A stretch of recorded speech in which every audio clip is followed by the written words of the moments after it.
hebatnya ya dampak daripada kerugian ekonomi kalau Piala Dunia U20 itu batal di Indonesia gara-gara itu bela Palestina.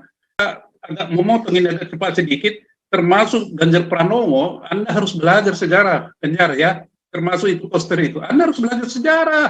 Ini Bali ini ada adalah daerah pariwisata. Tadi Pak Raja itu sudah menggambarkan dampaknya itu. Coba kalau Bali nanti di ban itu, tidak usah misalnya datang ke sana apa, turis habis dia itu. Apa yang diandalkan Bali kan? Ya. Kalau misalnya siapa yang mengatakan itu Ganjar, amanat daripada Bung Karno, Ganjar, ya saya tegur Anda. Ingat itu, baca itu Pak Ganjar ya. Pancasila 1 Juni 1945. Sila kedua apa? Internasionalisme. Itu ajarannya Bung Karno. Internasionalisme artinya pergaulan antar bangsa, kemanusiaan. Karena kemanusiaan itu bukan hanya di Indonesia, tapi seluruh dunia. Itulah munculnya namanya politik bebas dan aktif. Jadi Anda salah ya membuat suatu membuat suatu landasan pemikiran atau logika sehingga Anda memutuskan menolak. Anda itu siapa?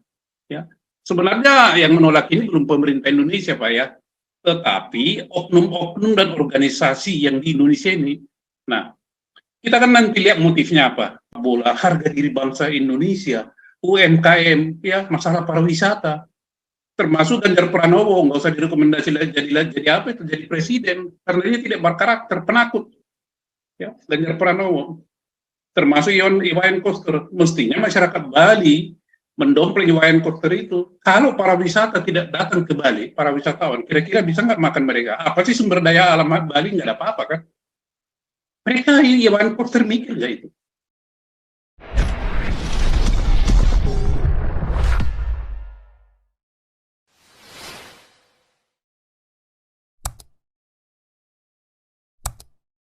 Dapat membahas atau beropini. Silakan Pak Paul. Terima kasih. Luar biasa ulasannya, saudara ya. Jadi kalau saudara masih mau bangga ya dengan bangga bahwa Anda bisa mengusir Israel atau bisa menyakiti Israel, ya itu terserah. Pilihan ada pada Anda semua. Anda mau balung ireng, apa mau hidup, apa mau bangkit perekonomiannya. Nah, tapi kalau orang Indonesia, orang-orang Islam ini lebih suka ya daripada mengakui orang Yahudi, mereka lebih suka ya.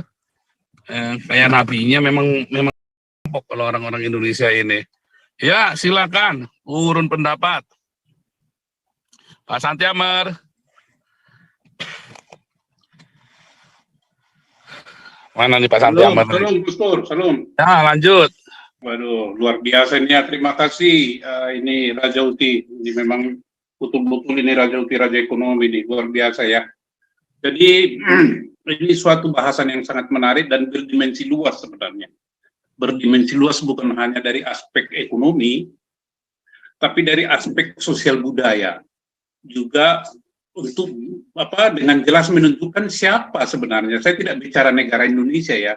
Saya bicara bangsa atau suku bangsa tertentu yang ada di Indonesia ini sudah berubah menjadi bangsa yang biadab, suku bangsa yang biadab ya. Tidak semua suku bangsa ya. Jadi suku bangsa yang biadab oleh karena agama impor. Jadi saya mau bercerita dulu begini Pak. Dan saran ya, ini saran Galarua biasanya keras ya karena kita memang visi kita adalah bela negara. Itu visi kita. Misinya adalah mengawal implementasi nilai-nilai Pancasila dan pembukaan Undang-Undang Dasar 45. Jadi ketika Galarua, siapapun orangnya di Zoom ini, karena dia adalah Galaruais atau Galaruaista, dia itu merepresentasikan nilai-nilai daripada visi dan misi Galarua. Jadi para pendengar dimanapun Anda berada, para penyelenggara negara, para penyelenggara pemerintahan, para politisi, para pimpinan parpol, siapapun Anda nggak usah tersinggung. Jadi kita ini bicara objektif saja. Nah, saya akan berbicara dari sisi apa? Saya akan coba dulu ya dari aspek sejarah dan budaya Indonesia yang sesungguhnya ya sebelum dia menjadi negara. Dan sesudah menjadi negara, apakah suku bangsa yang di dalam negara ini tambah pintar atau malah tambah bodoh dari aspek quotient ya, saya katakanlah social cohesion ataupun adversity quotient. Tambah pintar apa tambah bodoh? Kalau memang dia tambah bodoh, apa yang membuat dia tambah bodoh? Dan kenapa itu tetap dipelihara? Termasuk NU tadi. Dan apa dampaknya? Saran yang kita berikan nanti kepada pemerintah, kepada orang-orang yang menghancurkan masa depan daripada suku bangsa yang lain yang taat, loyal untuk mempertahankan Indonesia ini. Mereka harus diberi hukuman, baik sanksi ekonomi maupun sosial. Tadi Pak Rajau itu sudah menggambarkan betapa hebatnya ya dampak daripada kerugian ekonomi kalau Piala Dunia U20 itu batal di Indonesia gara-gara itu bela Palestina. Nah, ini agak panjang nanti Pastor Paul, sedikit saya mohon waktu. Nah, saya akan mulai dari apa dulu? Aspek budaya. Indonesia itu adalah masyarakat yang tadinya masyarakat gotong royong, ya, dikenal dengan masyarakat gotong royong sejak zaman Sriwijaya dan Majapahit. Itu masa gotong royong. Gotong itu artinya apa sih? Sama-sama memikul ya. Royong itu bareng-barengan gitu. Jadi ada apa namanya suatu karakter sifat yang saling secara tolong menolong secara otomatis untuk menyelesaikan suatu masalah. Itu ciri khas budaya Indonesia. Ya, kemudian pada tahun 1000 berapa itu 1500 atau 1400 maka datanglah agama-agama impor. Mulailah di situ terjadi akulturasi dan lain sebagainya. Budaya gotong royong itu makin lama makin tergerus. Tetapi oleh karena persentuhan dengan Eropa atau Barat pada tahun 1908 ada kesadaran nasional. Ya, suku bangsa di Indonesia atau bangsa-bangsa ya, bangsa-bangsa di Indonesia mengenal dirinya. Waduh, kita ini adalah bangsa-bangsa yang terjajah, yang nasibnya sama, menderita luar biasa ini. Kalau kita tidak bersatu, kita tidak akan bisa lepas dari penderitaan yang luar biasa ini. Kita harus bersatu. Maka itu national awareness, timbullah kesadaran nasional. Who we are, siapa kita ini? Kita ini adalah suatu bangsa atau bangsa-bangsa di Nusantara yang terjajah dan menderita akibat penjajahan. Jadi bukan Indonesianya ya, bangsanya dulu. Jangan dipikir Indonesia dulu. Nah, itulah yang disebut dengan national awareness. Timbullah pada tahun 1908 kebangkitan nasional, Budi Utomo. Nah, pada tahun 1928 lebih kencang lagi, yaitu Sumpah Pemuda. Waduh, kalau begitu kita harus bersatu. Satu apa? Satu nusa, satu tanah air. Satu apa lagi? Satu bangsa. Satu apa lagi? Satu bahasa. Nah, di sini adalah sudah mulai yang muncul di situ Indonesia. Tapi masih tetap muncul kata bangsa. Itu bangsa Indonesia, bahasa Indonesia, tanah air Indonesia. Di situ muncul kata Indonesia. Jadi di sini yang memunculkan Indonesia ini bukan satu suku tertentu, bukan satu etnis tertentu, bukan agama. Sorry ya. Jadi para yang sekarang ini suka demo, saya agak memotong ini agak cepat sedikit, termasuk Ganjar Pranowo, Anda harus belajar sejarah, Ganjar ya. Termasuk itu poster itu. Anda harus belajar sejarah. Ini Bali ini ada daerah pariwisata. Tadi Pak Raja itu sudah menggambarkan dampaknya itu. Coba kalau Bali nanti di pen itu, tidak usah misalnya datang ke sana turis habis dia itu. Apa yang diandalkan Bali kan? Nah, itu satu sisi dulu. Jadi 1928 pada tahun 1945 ya baru Indonesia merdeka. Baru negara itu. Jadi negara itu adalah terdiri dari bangsa-bangsa ya yang mengikatkan diri, namanya konsensus. Muncullah negara Indonesia, maka kita disebut Indonesia adalah nation state, negara bangsa. Itu sejarahnya, ya, nation state. Nah, tetapi di dalam perjalanan lebih lanjut, ini mulai diingkari karena agama-agama import ini, ya, agama dari Timur Tengah ini kan, rusak semuanya termasuk budaya. Kalau misalnya siapa yang mengatakan itu Ganjar, amanat daripada Bung Karno, Ganjar, ya saya tegur Anda. Ingat itu, baca itu Pak Ganjar ya. Pancasila 1 Juni 1945. Sila kedua apa? Internasionalisme. Itu ajarannya Bung Karno. Internasionalisme artinya pergaulan antar bangsa, kemanusiaan. Karena kemanusiaan itu bukan hanya di Indonesia, tapi seluruh dunia. Itulah munculnya namanya politik bebas dan aktif.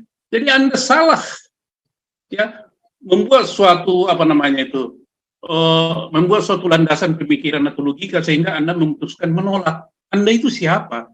Ya, sebenarnya yang menolak ini belum pemerintah Indonesia, Pak ya, tetapi oknum-oknum dan organisasi yang di Indonesia ini. Nah, kita kan nanti lihat motifnya apa. Ya, ada di sini show off atau show of force. Oh bisa, ya untuk mengganjal Jokowi, menghancurkan ekonomi Indonesia bisa. Nah, lantas perilaku menolak ini kita katakan ya, kita agak saya bergeser dulu kepada kecerdasan, Pak. Ya, apakah suku bangsa tertentu di Indonesia ini tambah cerdas atau tambah bodoh gitu dibandingkan dengan dibandingkan dengan bangsa sebelum Indonesia merdeka? Ternyata tambah bodoh, tambah goblok, ya, tambah goblok yang disebut dengan social quotient, ya, ataupun adversity quotient, kemampuan seseorang untuk menghadapi kesulitan dalam hidup. Tetapi social quotient kita itu negatif, bandingkan dengan social quotient sebelum Indonesia merdeka. Ketika kita masih bangsa, itu gotong royong. Nah, sekarang ini gotong royongnya di mana? Ini ditunjukkan oleh kelompok-kelompok tertentu, termasuk siapa itu, Pak Paul itu mantan ketua umum PBNU? Hah? Itu kan bukannya menunjukkan kecerdasan, itu kebodohan. Kalau dia dengar ini, Anda silakan aja lah, karena Anda mendasarkan suatu pemikiran yang klasik, ya, tidak kontekstual. Saya keras ngomongnya ini, dan keras. Nah, kalau begitu bagaimana? Maka kita kaitkan lagi dengan kepentingan nasional, Pak. Ya, itu kepentingan nasional apa? Ini mengkait nanti kepada yang disampaikan oleh Raja Uti. Ya, ini akil sirats. Ya, Anda belajar di mana itu? Ya, jangan bawa-bawakan isi kitab Anda untuk memutuskan keputusan yang merugikan negara. Sekarang perilaku Anda, kelompok-kelompok ini, termasuk Ganjar, termasuk PDIP, termasuk Koster, termasuk akil sirats. Apakah Anda memperhatikan kepentingan nasional? Anda merusak kepentingan nasional. Ya, Hans Murgetau mengatakan kepentingan nasional itu apa? Kemampuan minimum negara untuk melindungi dan mempertahankan identitas fisik, politik, dan kultur dari negara itu dari gangguan negara lain. Nah, itu kepentingan nasional menurut Hans Murgetau. Tetapi itu adalah gangguan dari negara lain.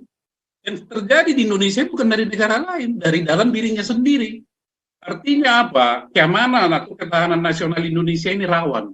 Inilah yang dikaitkan oleh Pak Rajuki tadi. Oh, kalau begitu ngapain investasi ke situ? Rawan di situ. Ya kan gitu. Ini buktinya.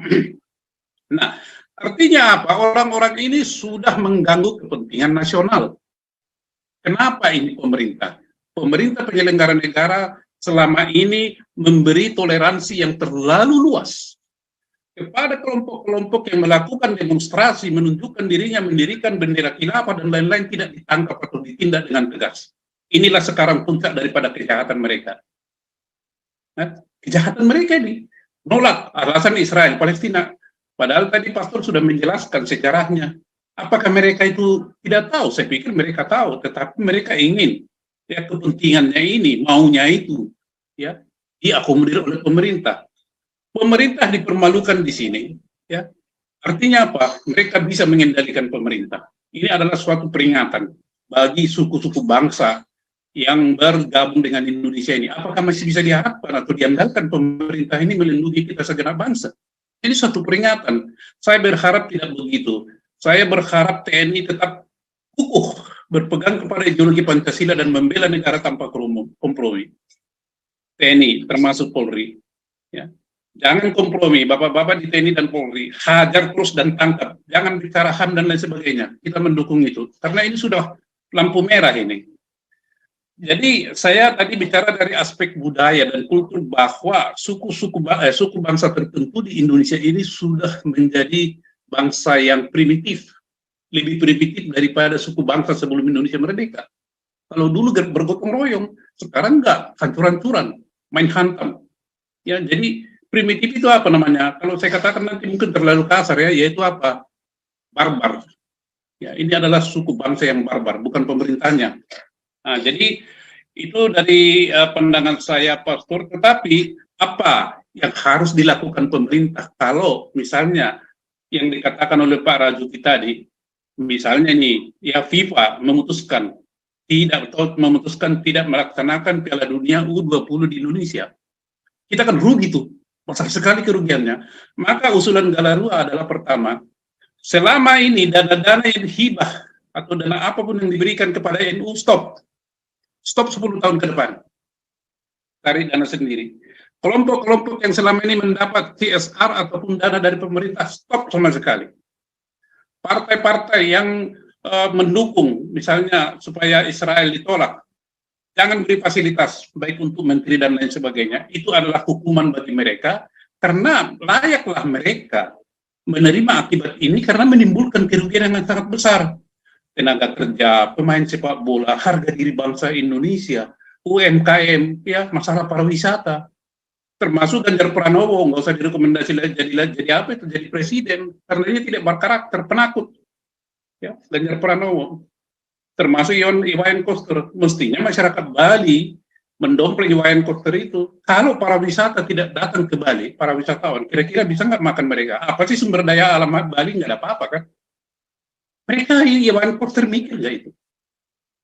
Nah, jadi inilah yang saya ingin sampaikan. Pertama, pemerintah negara harus, ini adalah momentum yang tepat bagi pemerintah atau negara untuk menunjukkan bahwa negara tidak kalah oleh tekanan siapapun, tekanan kelompok apapun, tekanan agama apapun. Yang kedua, dana yang selama ini diberikan kepada ormas-ormas Islam yang besar atau siapapun yang tidak mendukung kepentingan nasional, stop 10 tahun ke depan. Stop, fasilitas apapun jangan dikasih. Karena itu dialihkan nanti dana bagi para sepak bola, para UMKM yang sudah menderita rugi itu. Ya, rugi. Belum lagi nanti Indonesia nama baiknya karena investor tidak datang. Inilah saran Galarua, tapi apa boleh buat, itu yang terbaik. Obat itu memang pahit, tetapi menyembuhkan. Silakan dilanjut yang lain. Begitu dulu, Pastor Paul, terima kasih.